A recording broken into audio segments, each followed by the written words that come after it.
Hey World Lit class, this is just a little video on how to do ACT writing, and then you're going to do a practice writing. Sorry, stuff is sliding. You're going to do a practice writing when you are done. So this is the first thing is I do not want you to look at the prompt right now.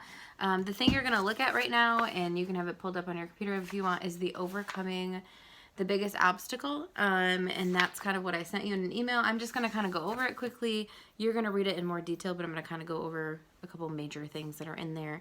It shouldn't take too long, and then you can just set a timer. You need to set the timer for 40 minutes because that's all you will have on the ACT, and then just go. So do not read the prompt until you get going on, or until you start the timer. So set the timer and then start. So this is one of the hardest things, I think, is that when you have a time limit and you just have to go and not stress too much and just, I think a lot of people get anxious and then can't think of the right words. And so you just have to kind of breathe through it, relax, and then go. And this packet I love because it does have even a breakdown of like how much time you should spend on each thing. So if you're doing the ACT, I would suggest bringing like a watch that you can set right there or have on. Make sure you don't bring a smartwatch because I don't think they let those in the room. And just wear a watch so you can keep an eye on the time because that will be the most helpful thing. So when you get your ACT, they are going to give you a prompt and they're going to give you 3 perspectives. Okay, so for example, this packet has intelligent machines, like should we be using automated machines rather than human beings? And that what they'll do is they'll give you a question. But then they're also going to give you, and I think this is kind of where they're unique, instead of you just going off whatever you feel like, they give you 3 perspectives. So they'll give you like intelligent machines. This one has we lose part of our humanity is one perspective. Perspective 2 is that they're great at low skill repetitive jobs. Because they can work, or they pretty much make us prosperous. And then the third one is that it challenges our ideas of what humans are and can be. It says it's good because it pushes us to new things. So there's that 3 perspectives. Machines are great. And they should kind of replace humans. Machines are good because they help us. And then the third one is just it kind of takes over all of our humanity. So it's kind of from one extreme to the other. This is the thing that you need to do first is you pick which one you kind of agree with. And maybe there's one you just don't necessarily connect with any of them fully. And that's fine. You don't necessarily have to go with one. And this is something that you're like, what? You do not have to necessarily agree with the one you pick. Maybe there's one that you just know a lot more arguments about. Go with that one then. Don't feel like you have to go with like, well, I believe this one. Go with whatever you think you can argue the easiest because they're not grading on, oh, this person is a bad person because they believe this. No, they're just grading on your writing style. They're grading on how strong of an argument you have. And so if you know more, I'm trying to think of something really random. Okay, so the whole evolution thing, right? I am not saying to argue for evolution. I am saying that if you just know a lot, this isn't the best one to do, but if you just are like, well, I know a lot about evolution, why people think it's true, and go ahead and argue it then. Because that way, we're just looking for a strong argument here. They're not necessarily even looking for, what does this person personally believe? It's more, can they argue? And can they clearly state their argument? So that's kind of what they're looking for. So they're looking for quite a bit. They want you to write a unified, like it comes together, it ties together. So you need to have transitions and that kind of thing. Coherent, meaning it makes sense. Essay. You need to clearly state your perspective and develop and support your ideas with reasoning and examples, which we're going to get to in a second. It says organize your ideas clearly and logically and communicate your ideas effectively in standard written English. So they're really looking for a strong, solid argument. Okay, so that's why I said kind of choose any side that you think you will agree with and kind of go from there. And this is one thing that I read and it even said like, obviously you can't go and like look on a website or look in, an encyclopedia for a certain thing or like for statistics, you don't have those with you. One thing they said was that even if you want to throw in like 30% of all Americans believe, they're not going to fact check you. So if you want to throw that in, it's not, it's just showing that like you can argue your point and stuff. So, you could do that because they do not have time. This is the thing that I learned when I was reading and I was kind of surprised. They do not have time to fact check. So whatever you have to do to get your argument down and kind of prove your point, they were even saying like if somebody put in their paper like World War II was won by the Germans, they're not going to mark that wrong. They just kind of go with it because they don't have time to fact check. And if they don't have time to fact check that, they can't fact check everything. So, you know, if you want to throw in like many Americans believe or something like that, you're more than welcome to do that because it will support your idea. So they do have a template in here towards the back. So there's this WALL-E picture here. I don't know if you can see that. By the way, your code word for this video, which you need to send to me so I know you watch this video, is WALL-E. I know it's random. Just send me an email. You can even just put in the subject line WALL-E. You don't have to say anything else. Or if you have a question, include that in there. But make sure you put the code word WALL-E. Okay, anyway, so they actually, what I love is they throw in here, like how much time you should spend on each thing. They also throw in what your paper, like the structure of your paper should look like. Now, the ACT is scored out of 12.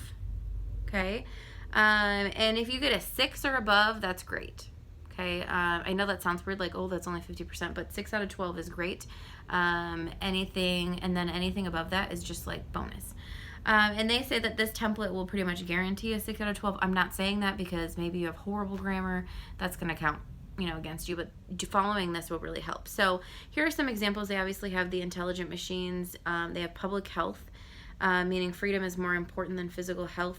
So we should strive for the greatest good for the most people and not worry about health risks, I guess. Okay, so, which is interesting right now. So planning, they say to take 8 to 10 minutes just to plan, like make an outline. So first of all, you got to choose a side. You can choose your own side, but they do give you 3. So you should be able to line up with one of them, but if not, just come up with your own. And then what they want you to do, and I have a little board here, is brainstorm 3 arguments. Okay. You can't read that. Brainstorm 3 arguments. And is it backwards? Anyway, okay, so I am new at this whole like teaching on a camera. I'm sorry.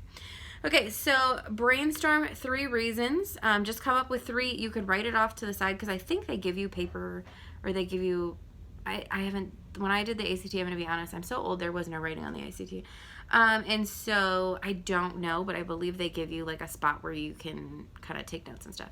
So brainstorm your ideas. And also you should have a counter argument. Like what would somebody say?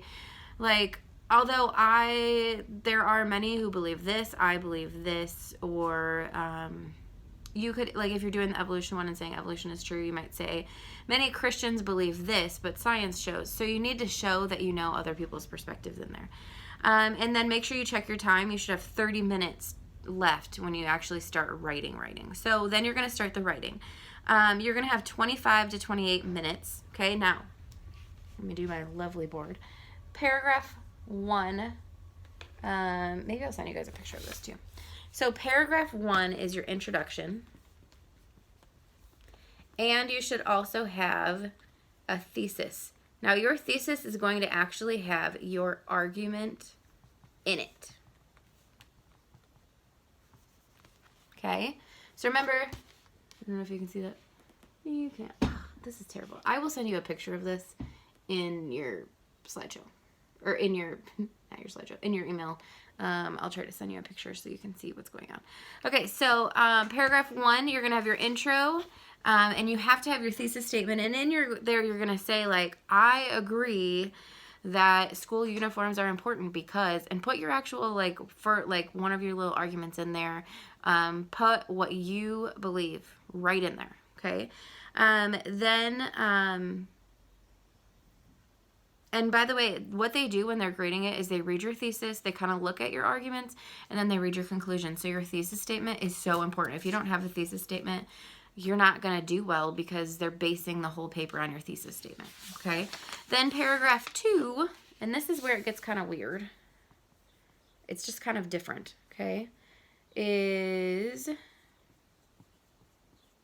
So remember, in your intro, you said what you believe. Well, this paragraph is kind of different because you are going to actually, first of all, you need to like refer back to your introduction. So you might say like, I personally believe that schools should not have uniforms, but there are many who believe that they should. And then put like a reason or two why that.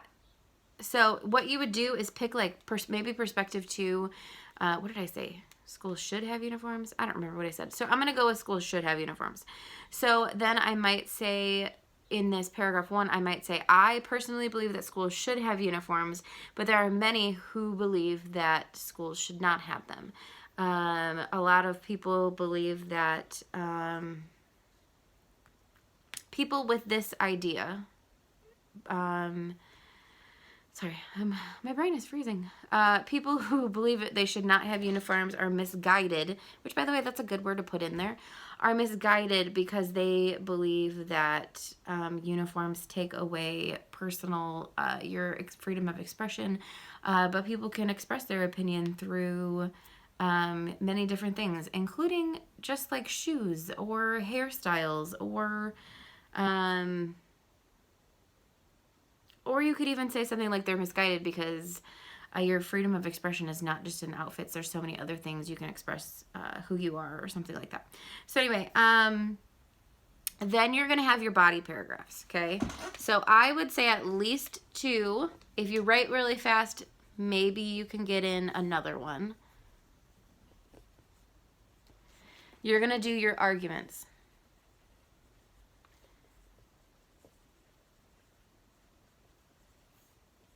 All right, so if I was doing the dress code thing or the uniform thing, I don't know why I picked that one.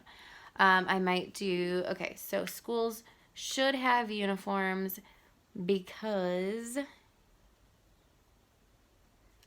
we'll do dress code. Easier for families. It's way easier to just get out of bed and grab whatever you're supposed to wear every day. And I don't know, why else should schools have uniforms? It looks good. Like builds school pride or something. I'm just making things up. Okay, so your body paragraphs, by the way, when you are done with your body paragraphs, you should have 7 minutes left. Okay, so you've spent 33 minutes now. You need to have 7 minutes left. That's not even including your conclusion. They want your conclusion separately. They do say your conclusion is technically optional. I would really try to throw it in because it closes the whole thing. Relate your 2 or 3 examples back to your thesis. So kind of like throw back to your thesis and just say like, uniforms are so important for schools because it really builds that pride in your school and makes it so much easier for dress code. I don't know. Sorry, these are terrible examples. And then end with a restatement of your thesis, kind of wrap up your essay. And then the final thing, you have 2 to 4 minutes left, is you are going to go back and just revise. Of course, go back and fix like the little mistakes, you know, editing, because you're writing quickly. Maybe you're like, well, that word's not very good. You know, maybe you're like, these people are wrong. And you're like, ooh, Miss Moore said to use misguided because it sounds good. So go back and just kind of fix a couple words. Remember, you don't have a lot of time. And then also make sure that your introduction and your conclusion match by stating the same thesis, obviously not in the same words because they will catch that because they're going to read like your introduction and your conclusion and kind of check over your body paragraphs. Now, notice that there are 2 bolded time checking stamps. Do not just focus on your planning and not get to the writing. That's a big thing. People will, you know, spend 20 minutes on the planning and then they won't have time for the writing. And this is the thing too, and I know you're like, well, I just want to get started. Stop for a second. Even if it takes you 2 minutes to just write down, jot your ideas, kind of like what I did. You might want to think for a little bit longer than I did because mine were terrible. But, you know, pause, think about it, breathe for a second, then start writing. It'll just be more solid. And it's just so important. And the other big thing is that you say something about, like, even though perspective 2 has a good idea, it's not correct. You have to throw in a comparison to another perspective, because that's one of the things that they specifically ask for. So I think I am done. I hope you are able to understand this and my babbling wasn't too bad. And that you are able to do this. I am not going to be grading like, oh, they misspelled things and whatever. I just want to see you try this. Because even if you don't go to college, even if you don't take the ACT, there are going to be times where somebody says, hey, I need you to get this task done right away. And it's good to just practice getting your brain going and go and do it. And so that's what I'm looking for. So there's going to be an attachment in this email that has your whatever it's called, your prompt, sorry. And so you'll just use your prompt and go from there. I know you guys can do this, but yeah, don't think I'm going to be like grading on, that was a terrible, example. It's just practice. I'm going to give you points for practicing it, and you can go ahead and type it, or if you really want to handwrite it, because that's what you're going to do on the ACT, that's fine. And just make sure you have it ready for when we have to turn all this stuff in next week. And yeah, I hope you guys are successful and this doesn't make you panic. It's just a practice. So have a good day. Don't forget code word. Send it to me, Wally. Bye.